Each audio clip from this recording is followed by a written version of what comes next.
Metrics, metrics, metrics. Love them or loathe them, you need them.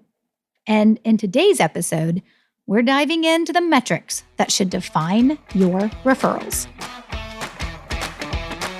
Hey there, and welcome to episode 227 of the Roadmap to Grow Your Business podcast, a show about helping you build a referable business.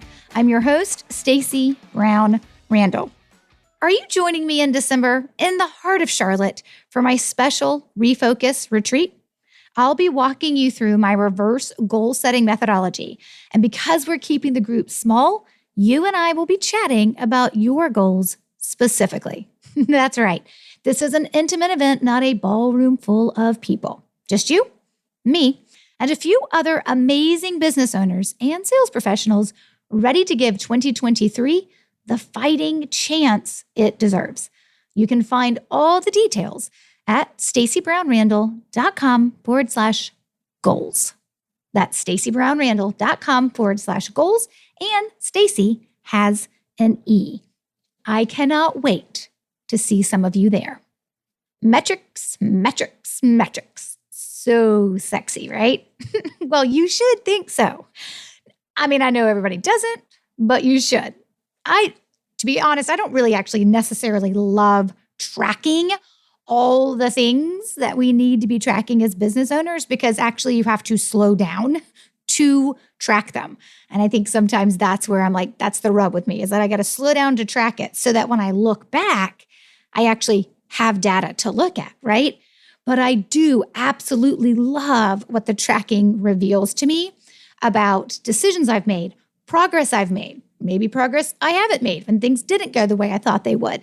I love what the tracking reveals because it shows progress and it shows decisions and the outcome of those decisions.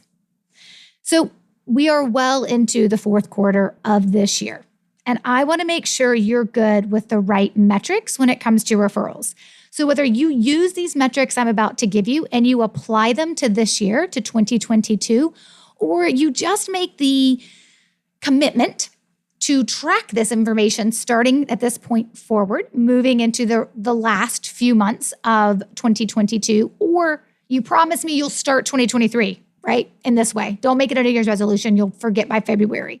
Make it a commitment that you will track your referrals with these types of metrics at a minimum in 2023. But really, I'd love for you to apply this to what's happened so far in 2022, or at least let's start from now forward and spend the last couple of months of the year focused on these metrics. But you need to be tracking the right metrics when it comes to referrals so that you feel informed of what type of decisions you need to make about what referrals will look like for you in 2023. This episode, of course, reminds me of the episode we did, episode 204, when I did an interview with Pineapple Jack. For those of you who may remember that episode, that is his nickname. Obviously, that is not his real name. Jack is actually one of my Growth by Referrals students. He's in the online self-study program.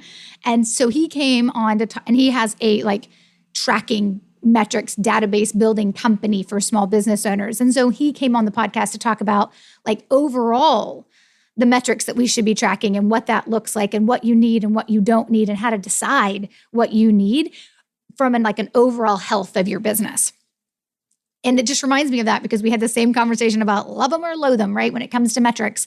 And we looked at that from a totality of your business. So if you want to go check out that episode, please do. That's episode 204, and we'll link to it in the show notes page. But this episode, I'm specifically digging into just the referrals piece. So let's talk about those referral metrics. There are really three big ones that I want you to pay attention to. And you can track these as simply as in an Excel spreadsheet or in your client relationship management software, some type of CRM, if you use that, or if you use some type of if you use some type of cloud-based, if you use some type of cloud-based software, sometimes it's helpful for folks to use it to track this information. I don't care if you pull out a legal pad of paper and you write down this information, right? It doesn't matter to me. I think it has to do with how much will determine how is the best way for you to track. how much stuff are we tracking here? You may decide you need to do this on the computer versus just doing it on a piece of paper. But there are 3 big referral metrics that I want you to pay attention to, that I want you to be able, for your sake, I want you to be able to say, hey, these were my metrics for 2022. And if you're coming to see me at that Refocus retreat in December, I want you to be able to say, hey, this is what referrals looked like for me so far this year. I mean, the year won't be over when you're with me in Charlotte in December, but I want you to be like, hey, this is what it looked like so far. This is what it looked like so far, and here's how I'm projecting moving forward. I think that's super important for you to consider. So what are these 3 big metrics that I want you tracking on a day in or week in or month in basis? Well, let's dig into each of them. Number 1, this should really go without saying, in all honesty, but I'm going to say it anyways because it is one of the most important metrics you can track. And it's the one that I tell my clients you have to track, or what's the point? And that's the number of referrals received. Obviously, when someone comes into one of my programs, whether they're in my group coaching program, which is building a referable business, or they're just in the self-study online program, Referring Machines or Growth by Referrals, there is like a section on tracking. Like, how do you track what's happening? Because that's the only way you can tell me it's working or it's not working. And then we can lean into what's working and tweak maybe what's not working. So, of course, you need to be tracking the referrals as you receive them. A lot of people make the mistake of tracking it only to the point where if that referred prospect turns into a client, and then they'll track that referred client only along with the referral source. But that means you are leaving a ton of important data like off the mark. Like, you are leaving a lot of data out of what you need to be paying attention to. You should track referrals at the moment they are received, not what is based on the outcome. So it doesn't matter if you had a referred prospect sent to you and they closed or not. When it comes to tracking, you're going to track it from the point it is received. Now, okay, whether or not it closes is important, and that's coming up in a minute. But for right now, the number 1 metric you need to be tracking when it comes to referrals is the number of referred prospects received. And by definition, a referred prospect is somebody who has been referred to you, who is considering working with you, who is an email that you received where they were connected to you by a referral source. And in that way, right, from that perspective, we track it from that point, whether they become a paying client or not. That's relevant in a little bit, but not at the very beginning. Okay. So please make sure that you are tracking the number of referrals received from the moment they arrive. And I shouldn't have to say this for my longtime listeners or my clients and students. Please make sure you're sending a handwritten thank you note every time you do receive a referral. Yep, that would be awesome. Should go without saying. You'd be surprised that people have to be reminded to take 2 minutes and sit down and write a thank you note when somebody sends them a potential new client referred to them. So track that referral from the moment they arrive. Okay, so that's metric number 1, number of referrals received. Easiest way, I think, to track this is track the date you received it, the name of the prospect who you hope will become the client, and the referral source who referred that prospect to you. The second metric that I want you definitely tracking is the number of those referrals received that actually do convert to paying clients, those that do convert to clients. So when you're tracking not only, hey, I received 30 referrals last year, and then you know that you converted, right, 15 of them into paying clients, that gives you your closing ratio, right? Oh, so I have a 50% closing ratio. If I received 30 referrals, 15 of them said yes to becoming a client, and there's nobody else left in process, right? Nobody else who's still deciding to work with me or not. That means I have a 50% in terms of my closing ratio. Why the closing ratio is important for you to pay attention to is because it's actually an easier metric to be approved upon. If you're being referred the right type of clients that you can work with and your closing ratio is low, like it's in the 10s or 20s or 30s or 40s, it's not over that 50% mark, or it's not over that 75% mark. Sometimes when I'm working with clients inside building a referable business, I'm like, hey, you know what? You may not need more than 30 referrals in a year, but you've got to close more than 15 of them. right? We got to get you closing 20 or 25 of them if that's what they're looking for from a growth trajectory, right? Or that's what they're looking for and that's what they can handle from a capacity perspective. So it's important that we track not only the number of referrals that were received, but the outcome. Did they become a paying client? Did they decide to go elsewhere? Were they not a fit to begin with? That is also important. But if you're tracking the number that convert to clients, you're automatically going to be able to use the formula of figuring out what your closing ratio is, right? And it's typically the number of referrals received divided by, right, the number of those that actually turn into a paying client. That's going to get your closing ratio. So in our example, 30 referrals, 15 closed. That's a 50% closing ratio of our 30 referrals. And that's always something to pay attention to about improving, right? So important. I have a client who is inside building a referable business, been with me a couple years now. And every time we have a conversation, he was like, I've got my piece of paper. He shows it to me every time. He pulls it off. It's right next to his computer.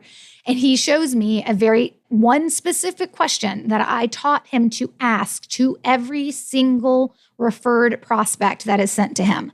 He grabs that piece of paper and he was like, I still say it all the time. And that's why his closing ratio has significantly increased in an industry like his that is crazy highly competitive. And it's because he has a strategy, like a tool, right? Just a small tool in place that he pulls out of his toolbox when he needs it that helps him convert more referred prospects into paying clients. And it's because he knows what to do. Right? So that is an easy thing that we can improve. If you're getting a bunch of referrals and you're not closing as many as you want and they are the right fit, then that is an easy strategy to improve upon, right? So it's something for you to consider. That's the second metric I want you tracking. And the third metric I want you tracking is actually the number of referrals that you're receiving from each of your referral sources. So this does a couple of things. The big thing is it's going to give you the closing ratio by source. So if Sarah refers to you 10 prospects and Mike refers to you 5 prospects, right? You would then be able to calculate based on how many of Sarah's 10 referred prospects turned into clients or Mike's 5 turned into clients. You'd also be able to determine how well do you do at closing the prospects that Sarah sends you or Mike sends you. So for example, using this example of a fictitious Sarah, if Sarah sends you 10 referrals in a year, and maybe that feels crazy to you, you're like, I'm happy to get 1 from my referral sources. That's great. I'm just using round numbers because you guys know I hate public math.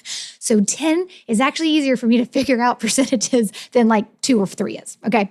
So Sarah sends you 10 referrals, right? 10 referred prospects in a year, and you closed 6 of them and 4 of them you did not. That means your closing ratio by Sarah referral, AKA referral source, is actually 60%, which is maybe Mike refers you 5 people and you close none of them, which means your closing ratio by Mike is 0%.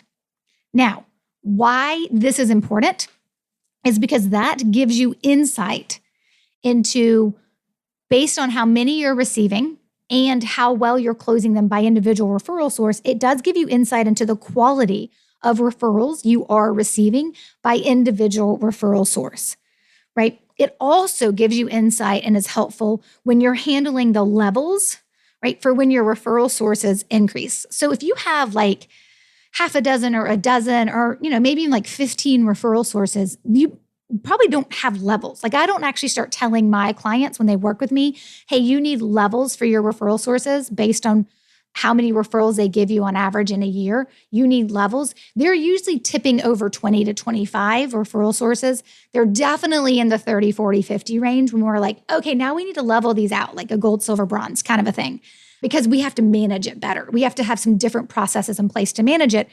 It just looks different when 50 people are referring you versus 10 people are referring you. So if you know the number of referrals received from each referral source, which gives you your closing ratio by individual referral source by each human, right? Then you can understand the quality that you're getting and then how to handle the levels, right, within your referral sources. So it's like where to put people in different levels. It could be based on the number of referrals that they receive you, or it could be based on the quality of what they receive, of what they send you, or it could also be based on your closing ratio. And all that matters. The other piece that this gives you insight is like where to lean in to the potential for more or better referrals from your existing referral sources. Now, all this probably makes perfect sense to you in terms of this is how you're going to track it. The action of tracking it is actually what I'm not sitting there next to you on Monday morning having you do. You're going to have to build in a mechanism into your business to remind you or make it someone's job to actually track this information. If you're tracking the referrals received upon intake of that new prospect that is now part of your buyer's journey, this will make everything else easier because then it's just a look back, right? It's like, hey, here's in this month, here's the prospects that were referred to us and here's what's happened. And then you can figure out all the other metrics. Oh, then we can do, right? We can figure out like how many did we receive and how many converted to clients. And that gives us our closing ratio and how many came from Sarah and how many came from Mike, right? All those things are really easy to figure out as long as you're starting with the first metric that you have to track, which is the number of referrals received and by whom. But like I said, this makes perfect sense. This does not sound complicated because it is not. But it's still an action you're going to have to take or a process you're going to have to put into practice inside your business. And that's really, really important. Something that a lot of people will just overlook because it's easy to overlook it. And you shouldn't. You really, really shouldn't. Because when I'm digging in with my clients, with the business owners that I work with inside building a referable business, when they come to me and they say, hey, I'm having this issue, the very first thing I do is show me your data. What am I looking at? Because I've been doing this for so long, I can quickly see patterns and identify areas that we need to shore up or make better, or things that you may be hanging on too tight to and you need to relax a little. I can see them in an instant. That's what I'm supposed to do. That's why my clients pay me. Like that's my job, right? Is to be able to see what they're experiencing and ask the right questions to get to a place of what's actually happening and then create a frame of attack, right? A frame of reference and a frame of forward movement and action plan to handle that problem. Nothing gives me greater joy than when I have a client say to me, yep, you told me what to do and I did it. And guess what? It worked. It always comes down to whether or not they did it, though. So what I'm encouraging you to do is to definitely consider tracking your referrals received. Apply this to all of 2022 and keep it going in 2023. Again, those 3 referral metrics I want you to track: the number of referrals received, even the date they're received and by whom you were referred to, right? That referral source and the prospect's name. Second, the number of those referrals that convert into paying clients. And third, the number of referrals received from each referral source. Now, if you have questions about this, what's the best way for you to track it? What are you already doing? Maybe you just want to like run a scenario by me. Maybe you have questions about what this would look like for you, or you want to make sure you're capturing people with the right labeling. If you got any questions, I would love it if you would hop into our free community over on Facebook. It's the Facebook group Referrals Without Asking. Yes, I recognize that means you need to be on Facebook to be a part of that group, but I would love for you to join it and ask your questions. Maybe LinkedIn groups will make a comeback and I can have a LinkedIn group where those of you who are on LinkedIn and not on Facebook, it'll be an easier place for you to go and ask your questions. But I would love for you to share any questions you have or any thoughts or any aha moments you have when you go back through and you start applying these 3 main metrics to your referrals. And of course, all links mentioned will be on our show notes page, stacybrownrandall.com/227. Quick reminder though, before I let you go, if you are a member of my Growth by Referrals self-study online program and you want to work with me live and in person on your 2023 referral plan, that's your plan for how you'll take care of your existing referral sources, go check your inbox for details, my friend, on our Refocus retreat. You get a 2-for-1 special. The retreat is part all things referrals and part reverse goal setting. And if you're not a member of my Growth by Referrals program, but you still want to learn my reverse goal setting process and hang out with me in December, then join me. Sign up now and reserve your seat for the Refocus retreat at stacybrownrandall.com/goals. That's stacybrownrandall.com/goals. Okay. And before I sign off, if you haven't yet left a rating or review, preferably 5-star, of this podcast, would you please take a moment to leave one on whatever is your favorite listening app for podcast? When you do, when a show has more ratings and reviews, and when you do take the time to leave a rating and review, it certainly helps me reach more business owners who are just like you. So thank you in advance so very much. Okay, next week is episode 228, and we're diving into how slow and steady wins the referral race. Until then, take control and grow your business. Bye for now. Thanks for listening to the Roadmap to Grow Your Business podcast. To access all resources and links mentioned in today's show and to connect with Stacy, head over to www.stacybrownrandall.com.